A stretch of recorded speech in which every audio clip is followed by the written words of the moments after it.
नमस्कार दोस्तों, चिरानिया क्लासेज पर आपका हार्दिक स्वागत है। हमने पहले स्टैटिक्स में व्यक्तिगत श्रेणी से माध्य ज्ञात करना सीख लिया था और अब हम सीखेंगे खंडित श्रेणी के माध्यम से माध्य की गणना करना। देखिए, पहली बात है कि व्यक्तिगत श्रेणी और खंडित श्रेणी में, खंडित श्रेणी वह श्रेणी होती है जिसके अंतर्गत क्या नहीं होता, बारंबारताएं तो होती हैं, बारंबारताएं तो क्या होती हैं, लेकिन वर्ग अंतराल नहीं होता है, वर्ग अंतराल नहीं होता है। अर्थात खंडित श्रेणी वो होती है जिसमें वर्ग अंतराल नहीं होता। तो हमारा क्वेश्चन आज जो हम अध्ययन करेंगे वो करेंगे खंडित श्रेणी के माध्यम से समांतर माध्य की गणना कैसे की जाती है। तो देखिए, यहां से आपको अंक दे रखे हैं और ये बारंबारता दी हुई है, इसको मैं कह सकता हूं अक्षाई। तो यहां पर क्या करेंगे हम, सबसे पहले हम क्या करेंगे, एफ आई को अक्षाई से गुणा करेंगे। और आपने पढ़ रखा है, पहले भी पढ़ा था हमने, कि समांतर माध्य का जो सूत्र होता है वो होता है समांतर माध्य बराबर sigma F I X I upon N. N बोले या फिर हम इसको सिग्मा एफ आई बोले, दोनों एक ही बात है। तो यहां पर हम बात करेंगे, इस क्वेश्चन को करेंगे सबसे पहले। तो यहां पर पहले क्या करते हैं, इसको गुणा करते हैं, यहां से गुणा करना है आपको अक्स को 10 से। तो गुणा करेंगे तो कितना आएगा, 30 आ जाएगा। इसको गुणा करेंगे तो यहां पर कितना आ जाएगा, 80 आ जाएगा। और इसको गुणा करेंगे तो यहां पर 30 आ जाएगा। फिर इसको गुणा करेंगे तो कितना आ जाएगा, 80 आ जाएगा। इसके बाद आपको क्या करना है, इसके बाद आपको क्या करना है, एफ आई का योग करना है। मैंने बता दिया, एफ आई सिग्मा एफ आई बोले या एन बोले, सिग्मा का अर्थ योगफल होता ही है और एन बोले, दोनों बात एक ही से है। तो यहां से कर देते हैं इसका कैलकुलेशन। तो हम करेंगे 3 और 4 7, 7 और 1 8, 8 और 2 10। तो यहां पर 10 आ जाए। फिर करना क्या है, देखिए फॉर्मूले में क्या लिखा हुआ है कि सिग्मा एफ एक्स आई, सिग्मा एफ एक्स आई, अर्थात सिग्मा एफ एक्स आई कर देते हैं यहां पर, सिग्मा एफ एक्स आई कर देंगे इसका योग। यहां पर योग करेंगे तो सीधा सीधा कितना आ जाएगा, 0। और यहां से आ जाएगा कितना, 8 और 3 11, 8 और 19 19 और 3 कितने हो जाएंगे, 22 हो जाएंगे। कितने हो जाएंगे, 22। तो हमारा योगफल कितना आ गया, 220 आ गया। कितना आ गया, 220। अब देखिए यहां से फॉर्मूले में रख दीजिए सीधा सीधा, क्या आ जाएगा, समांतर माध्य बराबर 220 बट्टा 10, 0 से 0 कट जाएगा। तो माध्य कितना आया, 22। तो आप अच्छी तरह समझ गए कि खंडित श्रेणी, पहली बात तो आपको यह समझ में आना चाहिए कि खंडित श्रेणी क्या होती है। खंडित श्रेणी वह श्रेणी होती है जिसमें बारंबारताएं तो होती हैं लेकिन क्या नहीं होता, वर्ग अंतराल नहीं होता है। तो यह आपको अच्छी तरह बात समझ में आ गई। व्यक्तिगत श्रेणी में हमने पढ़ा था, वहां पर क्या केवल बारंबारताएं होती हैं, 3 5 6। ये ऐसी श्रेणी होती है, वो कौन सी होती है, व्यक्तिगत श्रेणी होती है। यहां पर हमने सीधा सीधा पढ़ा था कि आंकड़ों का योग बटा आंकड़ों की संख्या, इससे माध्य ज्ञात करना सीखा था। अब खंडित श्रेणी में हमने यहां पर आपको क्या दिया होगा, अक्स आई का मान दिया होगा और एफ आई। आपको करना क्या है, जो बारंबारताएं दी हुई हैं उनका योगफल करना है। और बारंबारताओं का सिग्मा, सिग्मा का अर्थ यहां पर क्या है, योगफल है। क्या है, योगफल। और इसको हम एन भी बोल सकते हैं। तो यहां से मैंने इसका योग किया, योग करते कितना आ गया, 10। फिर करना क्या है, क्योंकि फॉर्मूला ये होता है समांतर माध्य बराबर सिग्मा एफ आई इंटू अक्स आई बट्टा एन या सिग्मा एफ आई, एक ही बात है। यहां से मैंने गुणा किया तो कितना आ गया, 30। इसको गुणा कर दिया 80, उसको गुणा किया 30, उसको किया 80। इनका योगफल कितना आया, 220। फॉर्मूले में रख दीजिए, काट दीजिए। तो आप इसका इस बार स्क्रीनशॉट लेना चाहिए तो ले लीजिए।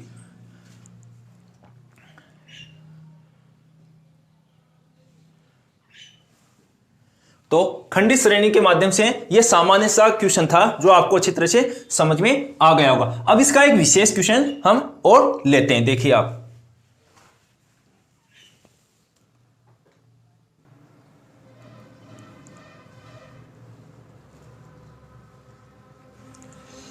देखिए हमारा क्वेश्चन क्या है कि निम्नलिखित बंटन सारणी का समांतर माध्य 22 हो तो P का मान ज्ञात कीजिए।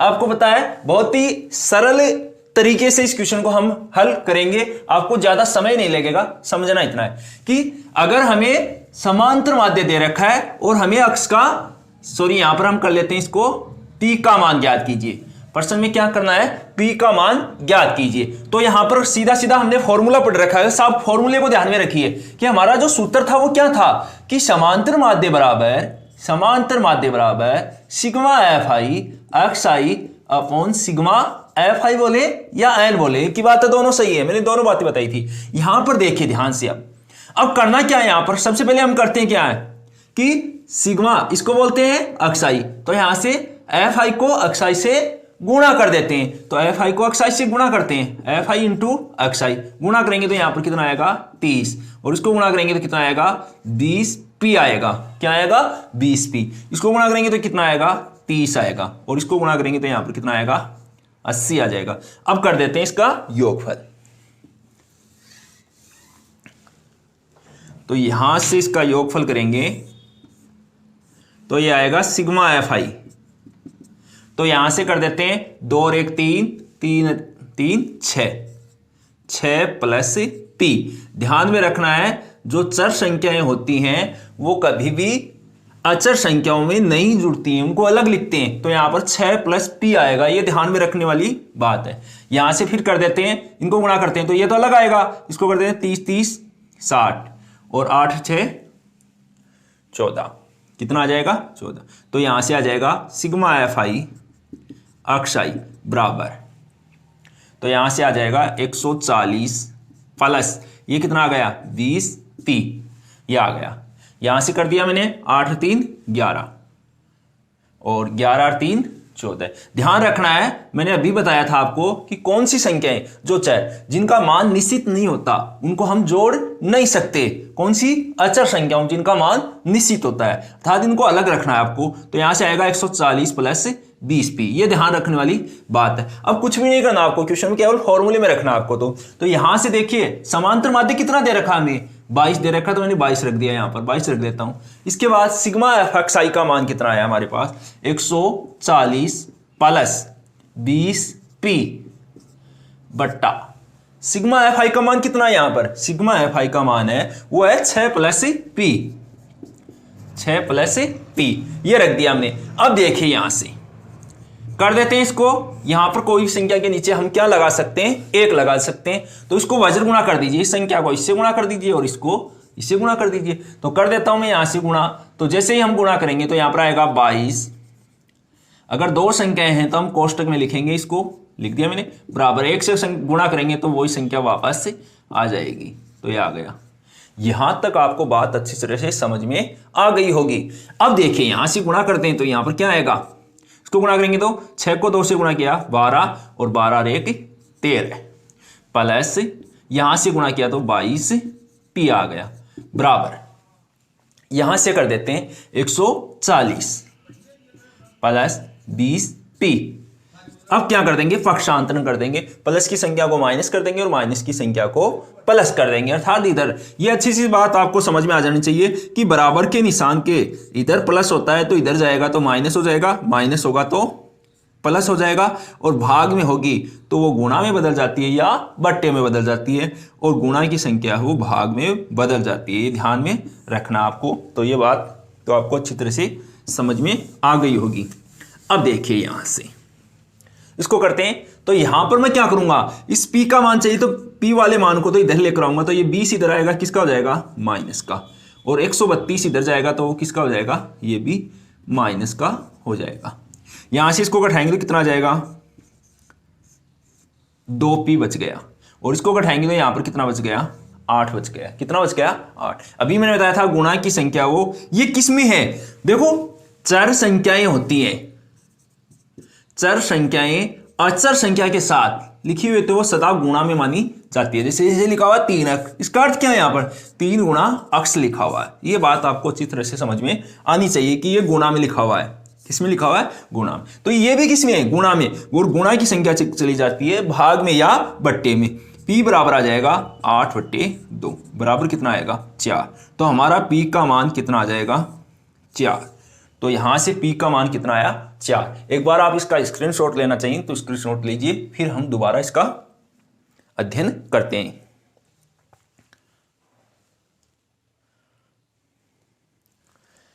देखो बड़ी सामान्य सी जानकारी है ये, सामान्य रूप से किया जाए तो गणित को समझने में किसी प्रकार की कोई दिक्कत नहीं होती है। अगर इसको समझा जाए, और नहीं समझते हैं तो ये काफी हार्ड लगती है, लेकिन जो आप अगर निश्चित तरीके से फॉर्मूले से चलेंगे तो आपको बहुत ही सरल लगेगा, कोई भी क्वेश्चन आपका गलत नहीं होगा।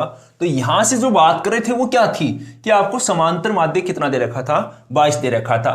तो समांतर माध्य दे रखा है, समांतर माध्य का आपको फॉर्मूला याद होना चाहिए। ये सूत्र है आपका कि समांतर माध्य बराबर है सिग्मा एफ आई अक्साई बट्टा सिग्मा एफ आई। यहां से देखिए आपको क्या करना था, P का मान ज्ञात करना था। किसका करना था? P का। P दे रखा है तो यहां से पहले क्या करना है, बारंबारताओं का योग कर लीजिए। मैंने यहां पर योग किया तो ये योग प्राप्त हो गया हमें।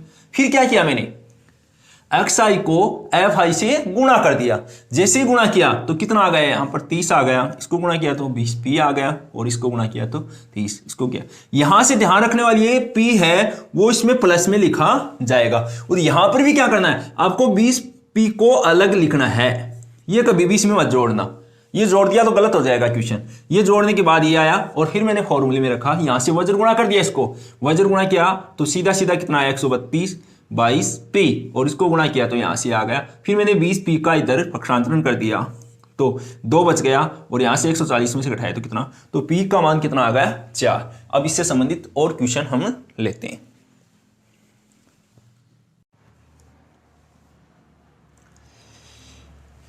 हाँ देखिए हमारा अगला क्वेश्चन, निम्नलिखित बंटन का माध्य 18 हो तो P का मान ज्ञात कीजिए। अब ये क्वेश्चन देखो कैसे करते हैं। आपको पता है सतत श्रेणी है, कौन सी श्रेणी है, सतत श्रेणी। तो यहां से पहले क्या करेंगे, हम योग करेंगे इसका, सिग्मा एफ आई बराबर, तो इसका योग कर देंगे यहां पर। तो इसका योग करेंगे तो इसका योग कितना आएगा, इसका योग आ जाएगा यहां पर 44 प्लस एफ। कितना आ जाएगा, 44 प्लस एफ। अब देखिए यहां से क्या करेंगे, इसके बाद अक्साई निकालेंगे। क्या निकालेंगे, अक्साई।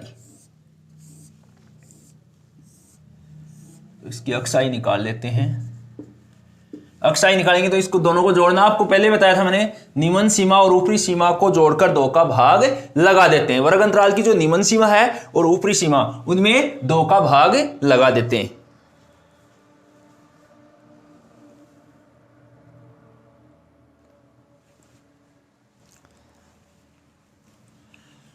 तो यहां से देखो 11 और 13 इसको जोड़ देंगे तो कितना हो जाएगा, 24, और 24 का आधा कितना होगा, 12 होगा। कितना होगा, 12। फिर यहां से 13 और 15 को जोड़ देंगे तो ये हो जाएगा कितना, 28। कितना हो जाएगा, 28, और 28 का आधा कितना हो जाएगा, 14। अब देखिए इसमें कितने का अंतर चल रहा है, 2 का, तो 2 जोड़ देंगे 16, 16 में 2 जोड़ेंगे 18, 18 में 2 जोड़ेंगे 20, 20 में 2 जोड़ेंगे 22, 22 में 2 जोड़ेंगे तो 24, ये आ जाएगा। इसको जोड़ेंगे देखो यहां से 25 और 23 कितने होंगे, 48, और 48 में 2 का भाग लगाएंगे तो 24 आ जाएगा। अब देखिए ये आगे करते हैं इसको, जब आगे करेंगे तो F I into Aksai, F I into Aksai. अब गुणा कर देंगे यहां पर, तो गुणा करेंगे तो यहां से कितना आ जाएगा, 12 को 7 से करेंगे तो 84, और 14 को 6 से करेंगे तो भी कितना आएगा, 84, और 16 को 9 से गुणा कर देंगे, और 16 को 9 से गुणा करेंगे तो यहां से कितना आ जाएगा, तो यहां से 16 को 9 से गुणा करेंगे तो 144 आ जाएगा, और 18 को 13 से गुणा कर देंगे तो इसको गुणा करेंगे तो यहां से कितना आ जाएगा, 234। कितना आ जाएगा, 234। और फिर यहां से देखिए 20 को f से गुणा करेंगे तो 20f हो जाएगा। फिर 22 को करेंगे तो 22 को करेंगे तो 0, 5 दूनी 10 और 1 11, ये आ जाएगा। फिर कर देते हैं इसको 24 को, और 24 को करेंगे तो यहां से आ जाएगा कितना, 96 आ जाएगा। कितना आ जाएगा, 96। अब सिग्मा एफ आई और एक्स आई को जोड़ देते हैं, यहां से जोड़ेंगे तो क्या आएगा, देखो सिग्मा एफ आई और एक्स आई को जोड़ देते हैं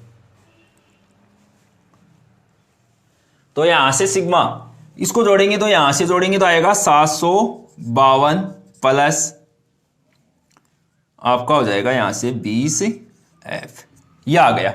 अब देखो यहां से फिर से देख लीजिए, पहले क्या करना है कि बारंबारताओं का योग करना है। आपको योग करना है तो 44 प्लस f हो जाएगा। फिर क्या करना है, एक्स आई निकालना है, इन निम्न सीमा और प्लस ऊपरी सीमा, इन दोनों को जोड़कर 2 का भाग लगाएंगे। जैसे भाग लगाएंगे तो कितना आ जाएगा, 12, फिर इन दोनों में कितने का अंतर चला था, 2 का, तो 2 जोड़ते जाएंगे, जोड़ेंगे तो ये आ जाएगा। फिर इसको गुणा कर देंगे, 12 को 7 से किया तो 84, 14 को 6 से किया तो 84, 16 को 9 से किया तो 144, और 18 को 13 से किया तो 234, और 20 को f से गुणा किया तो 20f, और 22 को 5 से गुणा किया तो 110, और 24 को 4 से गुणा किया तो 96। यह आ गया। फिर इसका योग कर लिया, तो आपको पता है ये तो इसको तो अलग लिखना, आपको मैंने बताया था चर वाली संख्या अलग होगी, तो 752 प्लस 20 है। अब यहां पर कुछ नहीं करना, आपको फॉर्मूला लिखना है, और वो क्या होता है कि माध्य बराबर सिग्मा एफ आई अक्स आई बट्टा सिग्मा एफ आई। माध्य कितना दे रखा है, 18, बराबर sigma F I X I, sigma F I X I का मान कितना है 752 प्लस 20 एफ बट्टा सिग्मा एफ आई का मान कितना है 44 प्लस एफ, 44 प्लस एफ। कोई भी संख्या नीचे 1 लगाया जा सकता है, कर देंगे तो यहां से आ जाएगा 752 प्लस 20 एफ, या बराबर आ जाएगा 18 इंटू 44 प्लस एफ। तो हम 44 को 18 से गुणा कर देते हैं, तो जब गुणा करेंगे तो क्या आएगा, तो यहां पर आ जाएगा 752 प्लस 20 एफ, और इसको गुणा करेंगे तो 792, और यह आ जाएगा 18 एफ। कितना आ जाएगा, 18 एफ आ जाएगा। अब देखिए यहां से इसको और करते हैं यहां पर, तो यहां से क्या आएगा 20 एफ तो चाहिए हमें, तो एफ 18 को इधर लाइए, किसका हो जाएगा माइनस का, और ये 792 और 752 इधर जाएगा तो किसका हो जाएगा माइनस का हो जाएगा 752, ये चला गया। तो यहां से कितना बच जाएगा 2 एफ बचेगा। यहां से घटाएंगे तो कितना बचेगा 0, और 9 में से 5 जाएंगे तो 4, 40 बच गया। गुणा की संख्या किस में जाएगी, बट्टे में, तो 40 बट्टा 2 बराबर 20। तो एफ का मान कितना आ जाएगा 20 आ जाएगा। कितना आ जाएगा 20। एक बार स्क्रीनशॉट लेना चाहिए तो ले लीजिए, बाद में और दोबारा देखते हैं इसको।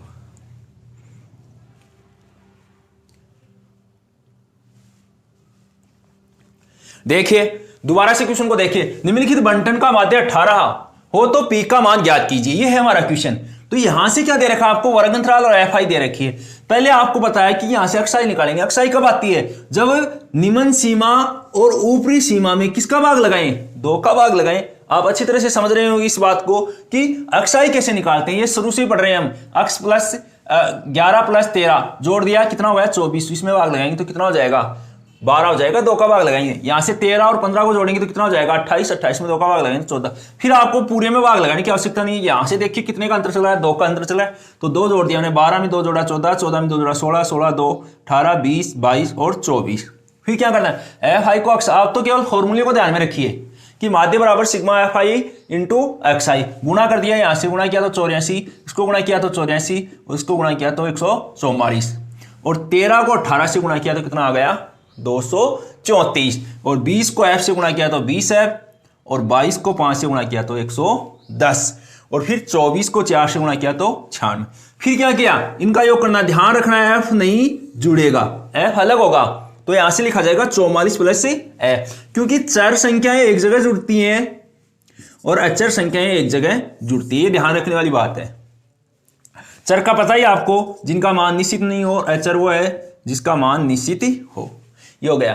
फिर यहां से क्या करना है, सिग्मा एफ आई, यहां पर भी क्या देखना है, चर वाली जो संख्या है उसको अलग रख दिया मैंने 752। फिर आपको कुछ नहीं करना, आपको सूत्र में रखना है। सूत्र था सिग्मा एफ आई एक्स आई बटा सिग्मा एफ आई। यहां से आपका माध्य कितना दे रखा है 18 दे रखा है, तो 18 लिख दिया। तो 752 प्लस 20 है, किसका मान है सिग्मा एफ एक्स आई का मान है, ये रहा। फिर सिग्मा एफ आई का मान कितना है 44 प्लस एफ। गुणा करेंगे इसको, जब गुणा करेंगे यहां से 18 को 44 तो 792 प्लस 18 है, और यह आ गया 752 प्लस 20 है। यहां से क्या किया, 18 को इधर लाया, किसका हो गया माइनस का, 20 में से 18 घटाएंगे तो 2 बच गया, और 792 में से 752 घटाएंगे, सॉरी 752 घटाएंगे तो कितना बच जाएगा 40, और 40 2 का भाग लगाएंगे तो कितना आ जाएगा 20। तो जो अज्ञात बारंबारता दे रखी थी वो कितना आ जाएगा 20। अब नेक्स्ट क्वेश्चन देखते हैं।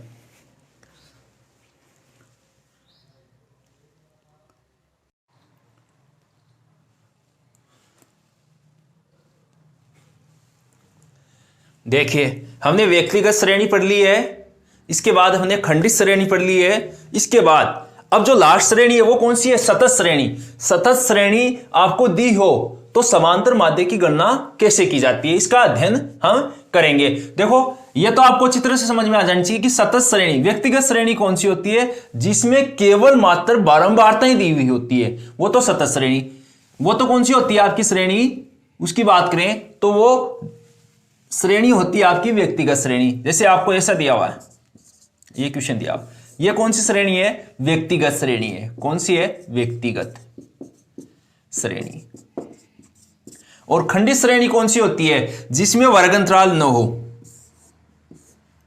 केवल बारंबारताएं हो, ये इस प्रकार की दी हो, जिसमें आपको, ये कौन सी है?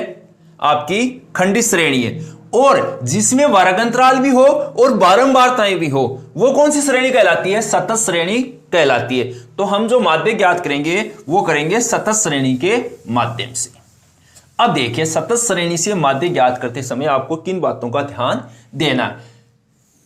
सबसे पहले हमारे पास समांतर माध्य का जो सूत्र था वो हमने क्या पढ़ा था कि समांतर माध्य बराबर सिग्मा एफ आई एक्स आई बट्टा सिग्मा एफ आई, ये है फॉर्मूला।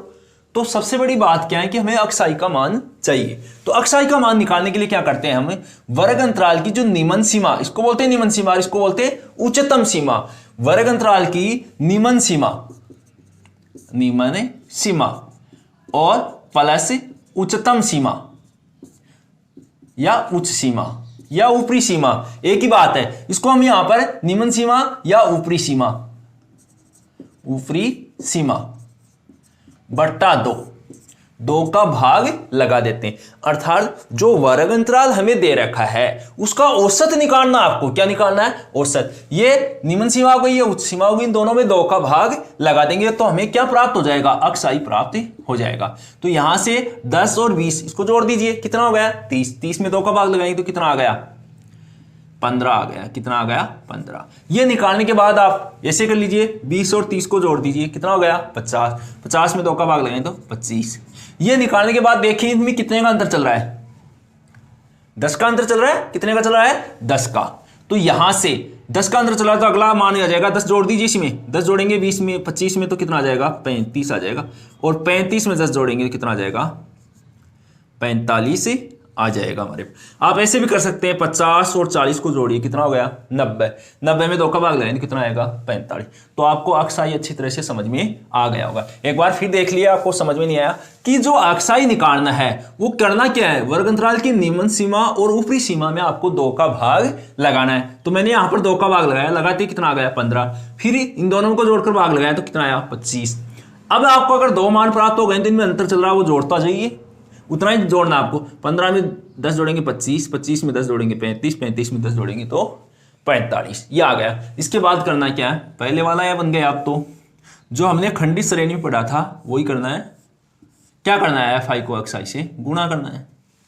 करेंगे यहां से तो देखिए, यहां से पहले कर लेते हैं सिग्मा एफ आई का मान कितना आएगा। करेंगे यहां से तो यह आ जाएगा, देखो 4 और 2 6, 6 और 3 9 और 1 10, कितना आ गया? 10। यहां से गुणा करेंगे इसको, 15 को 4 से गुणा कर देंगे तो यहां पर आ जाएगा 60। यहां से गुणा करेंगे तो कितना आ जाएगा? 50। इसको गुणा करेंगे तो यहां से आ जाएगा 5 15 और 9 और 1 10। इसको गुणा करेंगे तो कितना आ जाएगा? 45। कितना आ जाएगा? 45। फिर सिग्मा एफ अक्साई का मान लिखेंगे। अक्साई करेंगे तो यहां से आ जाएगा 10 और 0 और ये आ जाएगा 5 4 9, 9 और 1 10, 10 और 1 10 और 6 16 और ये आ गया 2। तो ये योगफल कितना आ जाएगा? 260 आ जाएगा। आपको योगफल करना है। अब देखिए यहां से योगफल आ गया, रख दीजिए फॉर्मूले में। तो 260 बट्टा 10, तो 0 से 0 कट जाएगा तो कितना आ जाएगा? 26। तो हमने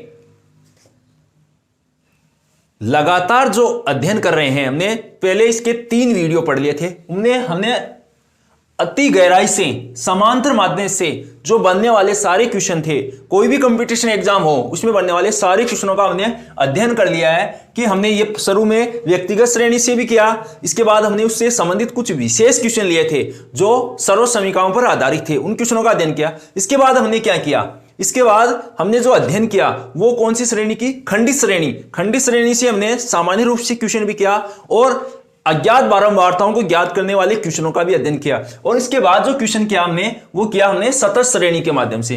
तो आप इसका स्क्रीनशॉट लेना चाहिए तो स्क्रीनशॉट लीजिए, फिर इसको एक बार फिर बता देता हूं आपको।